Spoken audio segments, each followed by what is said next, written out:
Good morning. எப்படி இருக்கீங்க? நல்லா இருக்கீங்களா?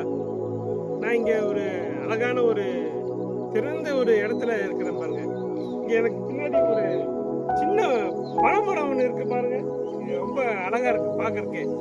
சங்கீதம் 92:12 இந்த பனைமரத்தை குறித்து தான் சங்கீதக்காரன் சொல்லி வச்சிருக்கிறாரு.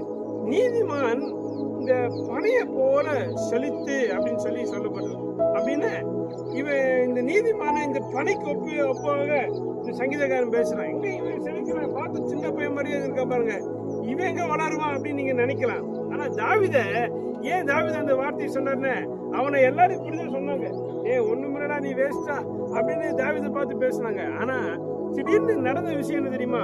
கொஞ்ச நாளில கர்த்தர் அவனை உயர்த்த இப்படி இருந்த இந்த தாவீது யாராலும் அசைக்க முடியாத ஒரு பெரிய பனை மரத்துக்கு போல மாறிவிட்ட பாருங்க. இந்த மாதிரி ஆயிட்டான். எல்லா கண்களுக்கும் ஆச்சரியமாச்சு. ஒருத்தனால அசைக்க முடியலைங்க தாவீத, ஒருத்தனாலே தொட முடியல. ஆண்டவர் ஒருத்தனை ஆசீர்வதிக்கணும்னு முடிவு பண்ணிட்டாருன்னா எவனாலையும் அவனை அசைக்க முடியாதுங்க. இன்னைக்கு நான் சொல்றேன், உங்க வாழ்க்கையில வளர்ச்சியை பார்த்து, இன்னைக்குள்ள வளர்ச்சியை பார்த்து யாரும் என்னென்னமோ பேசிட்டு போலாம். கவலைப்படாதீங்க, பொறுமையா இருங்க. அப்படியே பொறுமையா வெயிட் பண்ணிட்டே இருங்க. அந்த சின்ன பனைமரம் ஒரு நாள் இப்படி வளரும். இது இதோட நிக்க போறது இல்லைங்க, இன்னும் வளரும், இன்னும் உயரங்களை அடையும், இன்னும் அநேகருக்கு ஆசீர்வாதமாய் இந்த மரம் மாறும். நீங்களும் அப்படிதான் நீதிமானா இருந்தீங்கன்னா, கர்த்தருடைய வேதத்துல பிரியமா இருந்து கடவுளுக்கு பிரியமான வாழ்க்கையை நீங்க வாழ்வீர்கள் என்று சொன்னா உங்களுடைய வாழ்க்கையும் ஒரு நீதிமானை போல மாறும். God bless you.